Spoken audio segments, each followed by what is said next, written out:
And good morning. I would like to call this meeting to order and acknowledge that we are in Treaty 1 territory, the home and traditional lands of the Anishinaabe, Innu, and Dakota peoples, and in the national homeland of the Red River Métis. Our drinking water comes from Shoal Lake 40 First Nation in Treaty 3 territory. My name is Carrie Linklater. I am your chairperson this morning. And on the panel via Zoom, I am joined by Kent Seelan and Ms. Valerie Wareheim. Our city assessor this morning is Mr. Drew Thiessen, and our administrative personnel is Ms. Sally Caulfield. And also we are joined this morning by Ms. Crystal Harland. To the Zoom participants of the hearing, please note you are placed in the waiting room until your property is called upon. When it is your turn, you will be admitted into the meeting. Kindly follow along on the City of Winnipeg's Board of Revision YouTube channel for the hearing process. Once the host admits you into the hearing, please close or mute your YouTube player.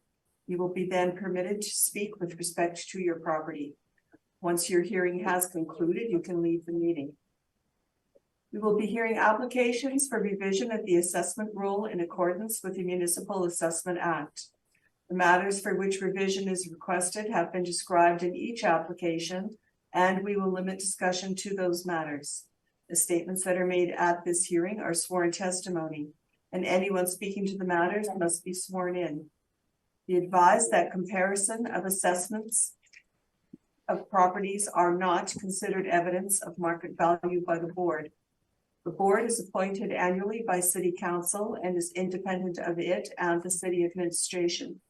It makes its decisions on the basis of the evidence provided at this hearing and issues a written order that will be mailed to all parties as soon as possible. Please note that the board's decisions with respect to an application may be appealed to the Manitoba Municipal Board if the matter pertains to assessed value or classification, or to the Court of King's Bench if the matter pertains to the application of exemptions from taxation. Should you wish to appeal, information on how to do so will be included with the board's order. With respect to the hearing process, I will confirm the points of appeal with your property to be addressed with each applicant following the swearing in. We will then have the assessor's testimony followed by questions that the applicant may have, and then the applicant's testimony followed by questions. Each side will have an opportunity to summarize if they wish. Once all of the evidence about an application has been brought forward, the applicant may leave. The process will repeat for each item on the docket today. The session will close after all the applications have been heard, and the board will deliberate in private and make its decisions. You will receive the board's decision by registered mail as soon as possible. As information, all public hearings are live streamed, recorded, and will be part of the public record. This morning, we will be hearing items 1 and 2 on our docket. And Ms. Caulfield, please affirm the assessor and the applicant's testimony. Mr. Assessor, please state your full name. Drew Thiessen. Do you affirm that the evidence you are about to give at this hearing is the truth, the whole truth, and nothing but the truth? I do. Thank you. Mr. Applicant, please stand. Please state your full name. David Tenhukasano. Do you affirm that the evidence you are about to give at this hearing is the truth, the whole truth, and nothing but the truth? I do. Thank you. Thank you. Good morning, Mr. Thiessen, and I'm going to say Mr. Castano. Castano? Yes. Thank you. Mr. Thiessen, whenever you are ready, if you would like to begin, thank you. Okay, sure thing. Thank you. So the subject property is located at 853 McDermott Avenue, located in the West Alexander neighborhood. This is a 2023 appeal, so it is based on a market value at April 1st of 2021. The building type is a two-story build. It has a legal secondary unit. The year built is technically 1907 because the foundation was constructed in 1907. It is still an original foundation. However, the building itself was actually constructed in 2021. So there is a large effective age on the property to reflect the fact that it is basically a brand new build on an old foundation. It has a full basement that is unfinished. It has 2 full bathrooms, no central air, no fireplaces, no garages, and a lot size of 4,150 square feet. The comparables are located in the Centennial, Daniel McIntyre, and St. Matthews neighborhoods. They're all 2-story builds. The first 2 are duplexes and the second 2 are triplexes. I was looking for properties that are newer builds that have multiple units rather than looking for single family dwellings. And the year built ranges between 2014 to 2020.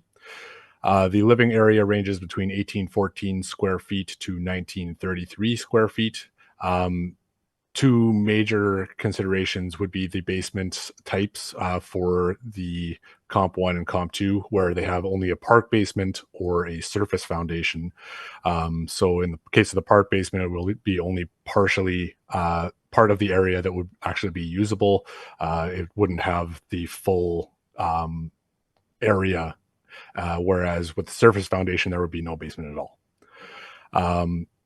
Comps 3 and 4 do have finished basement areas, and comps 3 and 4 also have an extra full bathroom, as would be typical because they are triplexes rather than duplexes. Comps 2 and 3 both have central air conditioning not present at the subject, and none of them have fireplaces or garages either. The lot sizes range between 2313 square feet to 3092 square feet. And comps 1 and 2 both have commercial influences. The time adjusted sale prices range between 287,600 to 441,300, which is a time adjusted sale price per square foot range of 158.54 to 228.30. I am actually making a recommendation to reduce the assessment to 374,000, which would be 212.14 per square foot, based on the comparables. Of note, there was a subject sale in the reference prior to the reference date. It sold on October 8th of 2019. This is prior to the demolition and new construction. I have actually attached the permits for all of the work that was done since purchase. So the property was purchased for $201,500 at October 8th of 2019. Time adjusted, that would be $215,200. But again, that's not for the building as it currently stands today. So in the evidence, I did include the demolition permit, the new build permit, the foundation repair permit, with the values of $20,000, $311,000, and $50,000, respectively. And not in the evidence, there was also fire repair permits for electrical work, 2 of those that were $14,000 each, and plumbing permits that were for $7,000 and $3,500. Totaling all of the new build related permits that occurred after the demolition, not including the demolition itself, the total value of the permits was $399,500. As I said previously, I am actually making a recommendation to reduce the value to $374,000 based on comparables. Thank you. Thank you, Mr. Thiessen. At this time, do you have any questions to the assessor? Yes. The one question I do have is if you could share, please, the method of calculation of the cost per square foot on houses in general and mine in particular. As I do notice that the cost per square foot in mine would be quite a bit higher than the average of the comparables that Mr. Thiessen shared. So I would like to know if that could be shared with me, please. All right. Actually, I'm just going to ask before we continue. I forgot to ask you if you were willing to accept Mr. Thiessen's offer of the 374,000? I am not. All right, thank you. Mr. Thiessen? So I just need a little clarification. What exactly was the question? The cost, like what's the cost question per is- square? Yeah, if you could please share as much as you can, I guess, or just for clarity and transparency, what the method of calculation is and what factors are considered in the calculation for the cost per square foot. What do you mean by cost per square foot? Like the Dollar per square foot. the valuation? Like the one that we're looking at, where currently we're under appeal right now. The time adjusted sale price per square, or this assessment per square foot at 268.86. Is that what you're talking about? I'm talking in general, how the cost per square foot is calculated and what factors are considered in it. So we take the assessed value and then divide it by the total living area. Okay, so what I'm trying to get at is the average of the cost per square foot of the properties that the comparables that were shared in the evidence provided by Mr. Thiessen. The average, I calculated was about $195 per dollar per square foot. I would like to know why the cost per square foot in the property in my property would be higher than that. Okay, so I'm not just looking at the cost per square foot. I'm looking at any differences between the properties as well. As I was mentioning with comps 1 and 2, there are significant differences in the basement types. Part basement and surface foundation would not allow for the similar development of the basement as your property with a full basement would. Particularly that surface foundation where there is no basement at all to work with. So you could never have that extra living area in the basement that could exist at yours, in theory. And then, sorry, may I ask another question? Oh, yes. Yeah. Would it be helpful, Mr. Tano, if you faced? Oh, I thought I was supposed to be addressing you, but I can, no, You're okay. addressing the assessor. Okay, I'm so sorry. No, Yeah, that's no, all right. absolutely, yeah. I was also just wanting to confirm comparables 3 and 4, they have a finished basement, is that correct? That's correct. As I look at the cost per square foot, so that's an important factor. They're also triplexes as opposed to secondary units, as mine is. But the cost per square foot would still come lower than what's being proposed for mine. And I would like to understand if there's a reason for that, or if their clarity could be provided there, please. So while that is true, what I have actually made for the recommendation is to bring the value down to $212.14 per square foot, which is actually lower than comp 3 and a little bit higher than comp 2 or comp 4. Sorry. That is correct. Yes. Yeah. So it's not really like at the 268.86. Yes, it is significantly higher than what you, which is what you kind of bring up, but it's not really the same based on the recommendation I have made. Correct. Yeah. Still, it's higher than one of the properties, and I'd just like to, I guess, leave it at that for now. Thank you. Did you have further questions at this time? No.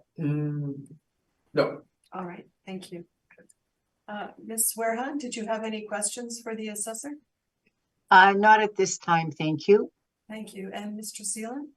Just for clarification, the secondary unit, this is really just a secondary unit for rental within the actual property itself. Yeah, it's a legal secondary unit that was, I believe, in the permit.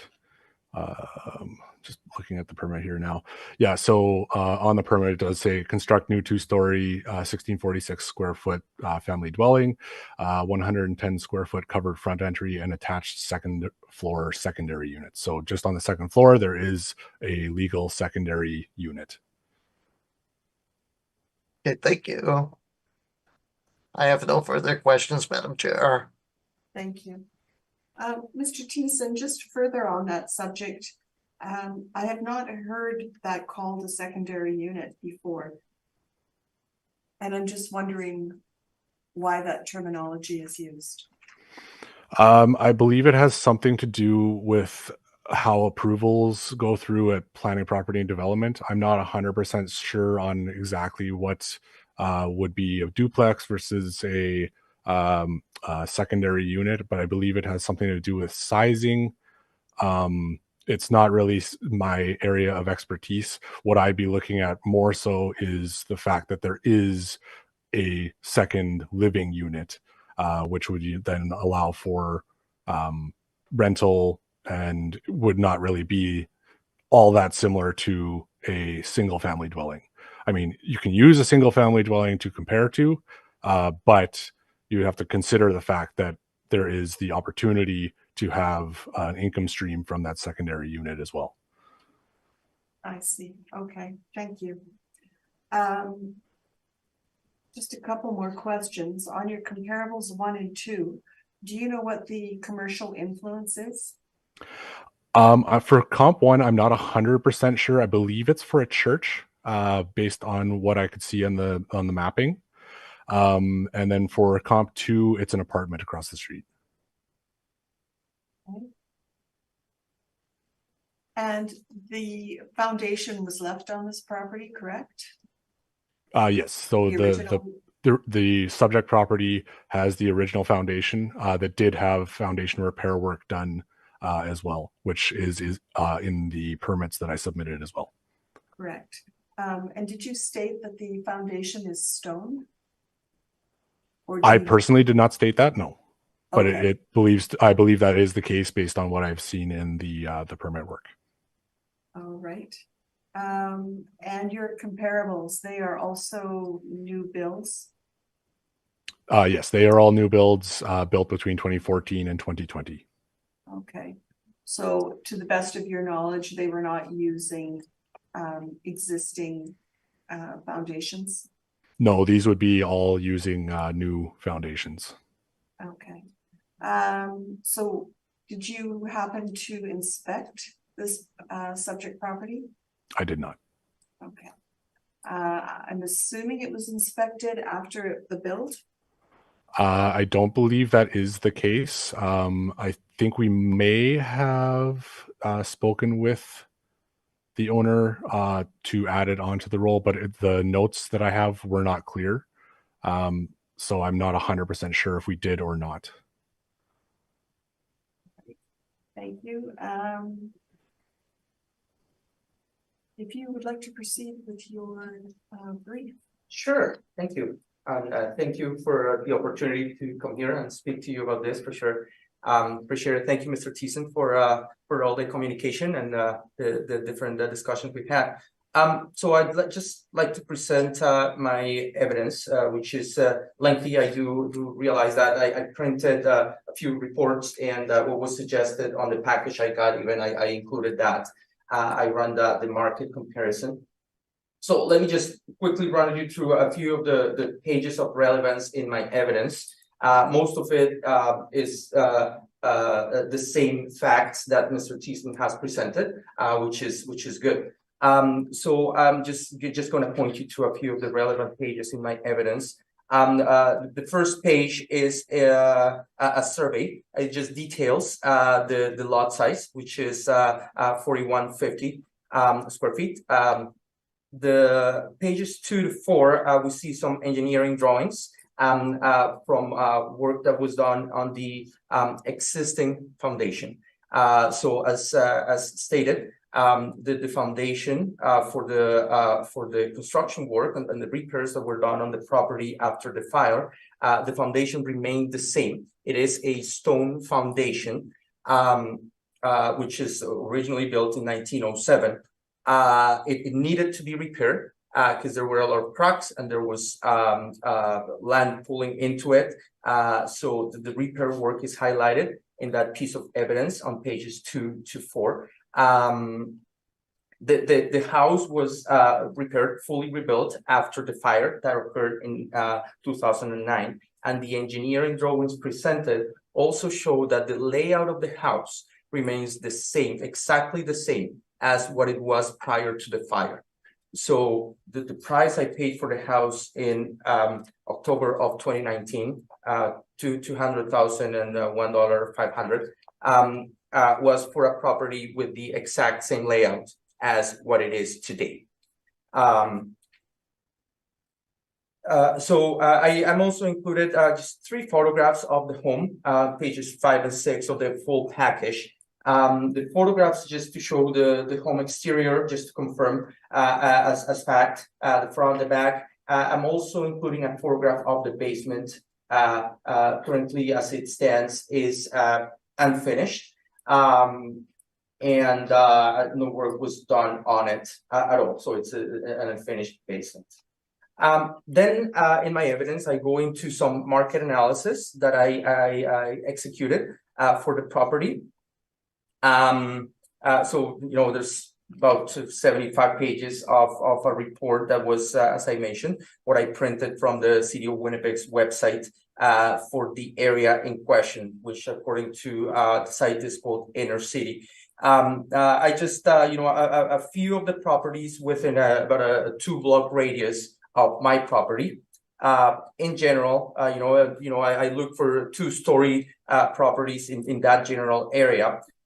We see that the average value of those was, and granted, they're different. They haven't been newly built, but you know, the average value was around $196,000, and that's in that report. I highlighted some of those pages 17 and 18 of the overall package.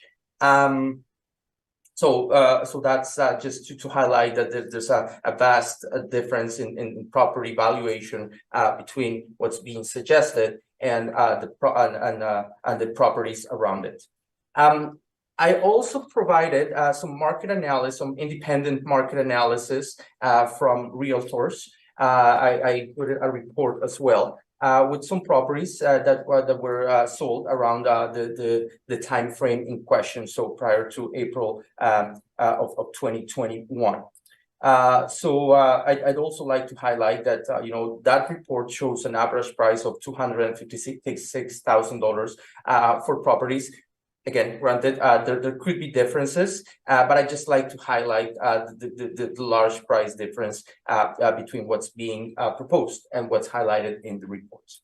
I also wanted to pay particular attention to what property that I found, which is a newly built property. It's located at 610 Beverly, and it's very similar to the property in question here. It's a 2-story build with a secondary unit. It's a brand new build, including the foundation, and the value that it was sold for was $342,000. It was sold in January of 2021, and the time adjusted value of that property was $327,000. So that's listed on the report.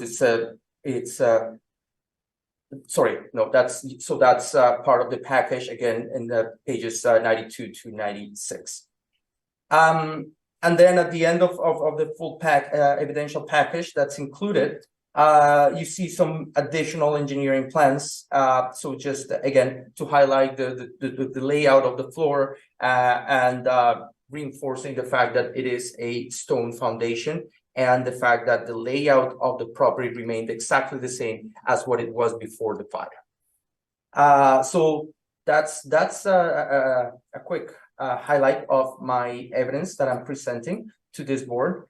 I just like to highlight that comparable market analysis data just indicates that the price should be quite a bit lower than what's being suggested. And I thank you for the opportunity to present this evidence. Thank you. Mr. Thiessen, did you have any questions? I do, thank you.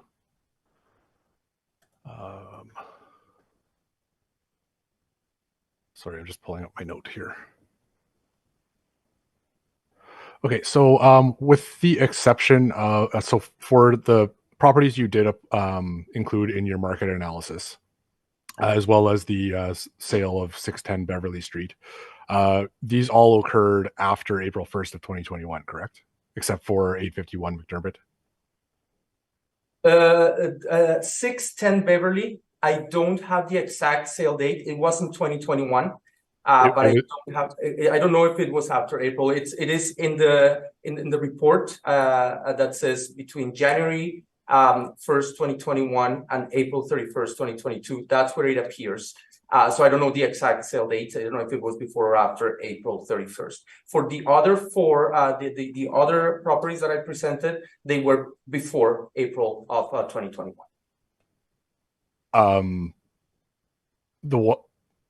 All of the ones that are in your market analysis are all after April 1st of 2021, except for 851 McDermott. It shows the dates, sale dates on that report, and they're all in April, but they are after April 1st of 2021. Okay. And then just related to that 610 Beverly, that particular MLS listing was from December 13th of 2021, the sale. Okay.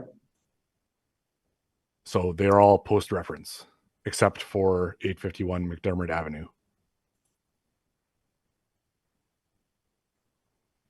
And then just related to your property, or related to all those as well, they are all also single-family dwellings, correct?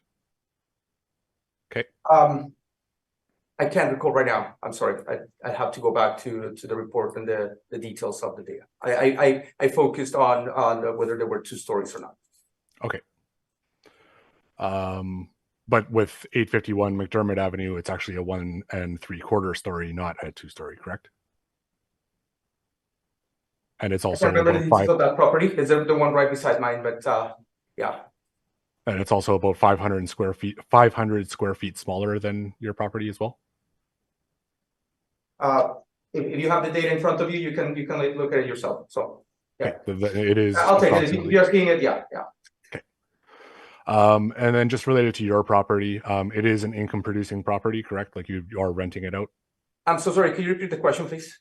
Yeah. What related to your property, it is an income producing property, so you are renting it out. That's correct. Yes. Okay. And then, how much are you charging for rent for each unit? So I got.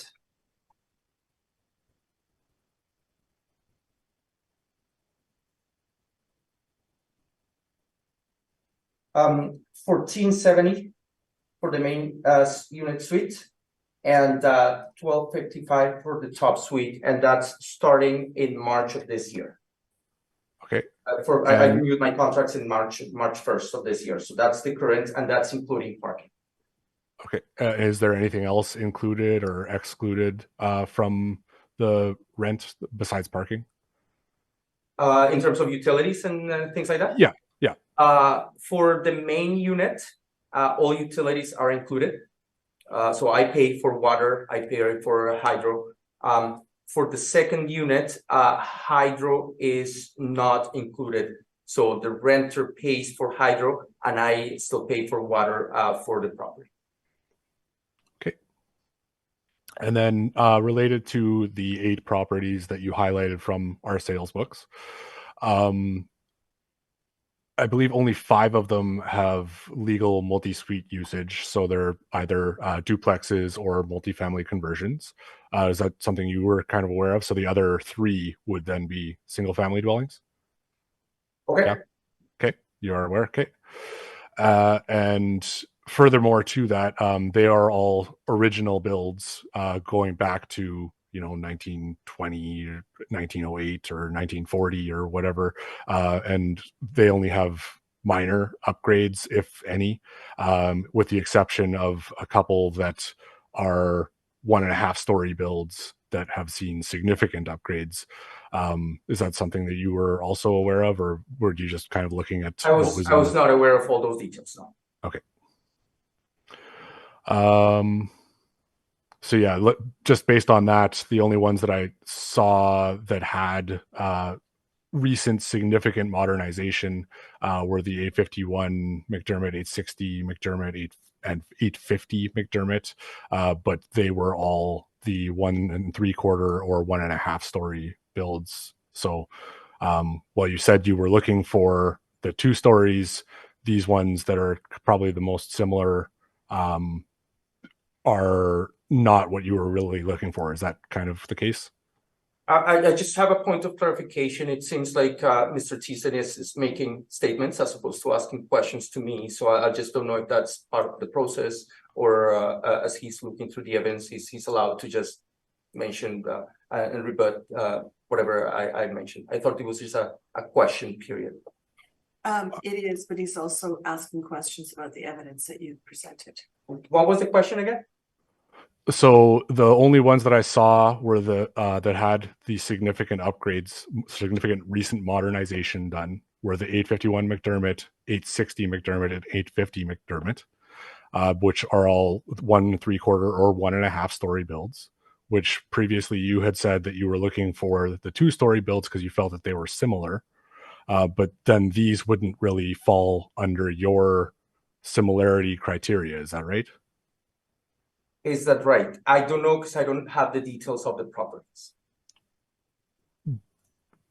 But you said you were looking for 2-story builds, correct? Right. So that they're Okay. listed, that's what they're listed as in the report. Okay. I have no further questions. Thank you. Thank you. Ms. Verhan, did you have any questions to the applicant? Yes, I'm sorry, because it blurped out there for a minute. You aren't accepting the assessor's amount of 374, just for clarification? I am not accepting. And what do you feel is a fair assessment then?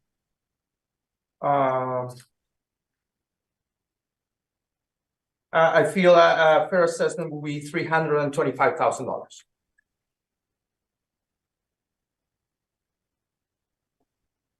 Okay, thank you. That's all for now. Thank you. Thank you. And Mr. Seeland, any questions?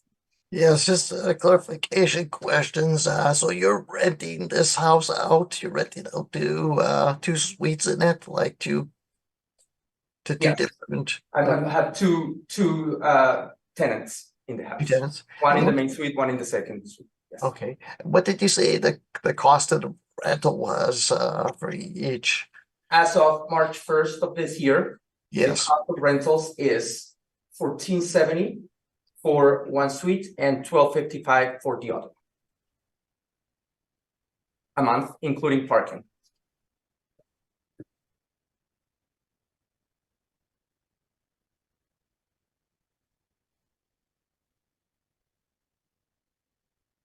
Okay, so you said there was a fire in 2009. Okay. Correct. And the house was totally demolished and you've rebuilt it with just the foundation. Correct. So, right, and the foundation was repaired and it was built. Correct. As a matter of fact, the foundation had to be repaired after the house was rebuilt. Right, yes. Yes. After. Okay, Yes. thank you. Okay. And what's your best comparable based on the reference date? What's your best comparable from everything you presented here? I feel 610 Beverly is the best comparable. And what page did you have information within your 100? That is on page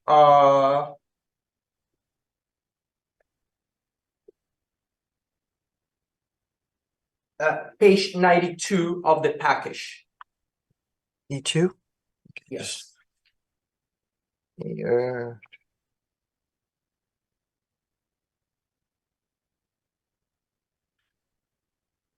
Okay, thank you. That's all my questions, Chair. Thank you. My questions have been asked and answered, so thank you very much for Oh, thank coming you. in today. And we will consider the evidence and you will be notified in a couple of weeks. Sounds good. Thank you. Thank you very much. Thank you, everybody. Thank you. Thank you. This time, we're going to take a brief recess.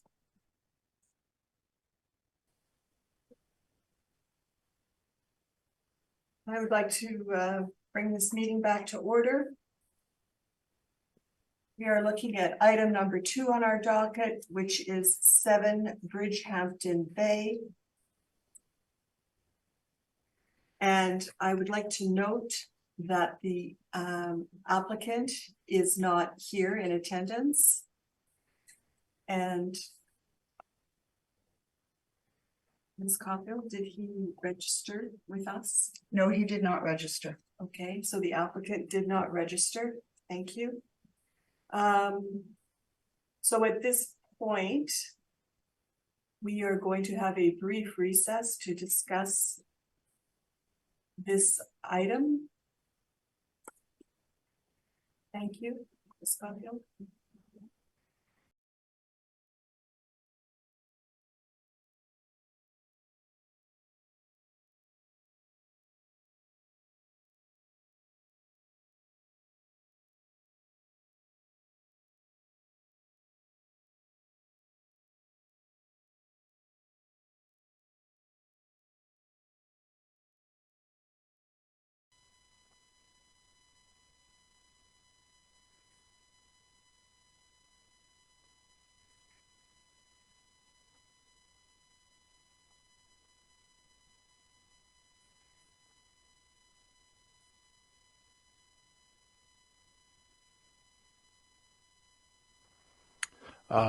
Subject property is located at 7 Bridgehampton Bay, roll number 030930100680. It's located in the Prairie Point neighborhood. It's a 2-story build, single-family dwelling built in 2023.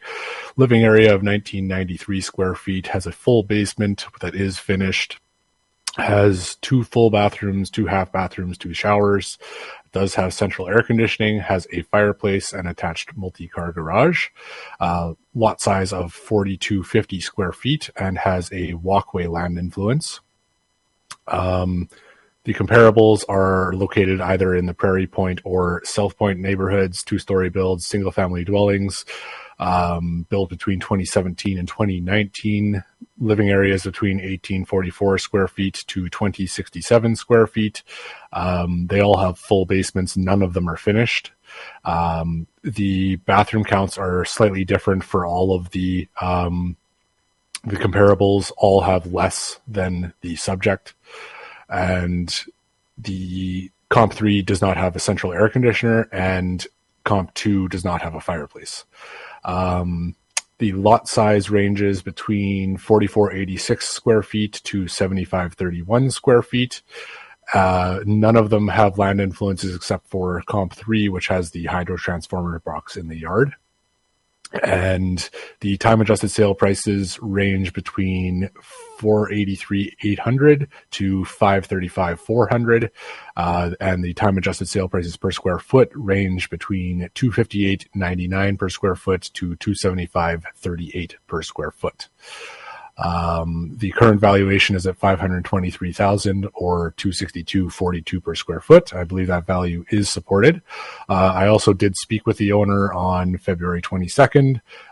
They said that it is a owner-occupied single-family dwelling. They don't feel that the assessed value is actually wrong. Their complaint to me was about having no buses or parks in the area, and they were appealing the liability and the value both based on paying too much taxes given the absence of these amenities. So again, I do feel that the current assessed value of $523,000 or $262.42 square foot is supported. Thank you.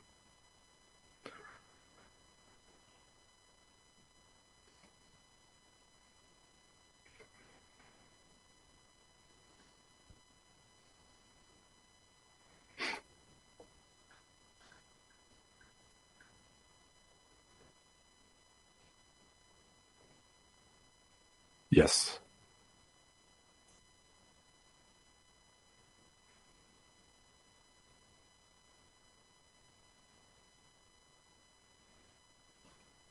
Mr. Thiessen, did you view the property? No, I did not. Okay, thank you. That's all, Madam Chair. Thank you. So this house is a brand new build, Built in 2023, yes. and the land influence walkway, is that just looking at the subject property, or is that a walkway between the street and I'm going to say a park, or is that? It's so there's a walkway leading behind their house between their on the map there's the two streets behind their house. There's the walkway there that leads up to a park and a pond. Okay, so this is actually behind the house. The Okay. walkway is behind the house. Yeah. Okay, got you. Okay, understood here. And I see none of the comparables have a finished basement. Correct. Okay.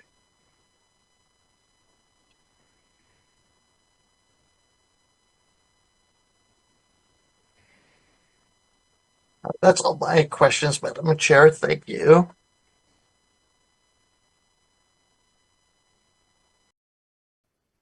So thank you, Mr. Thiessen. All the items on our docket this morning have been heard and this hearing is adjourned.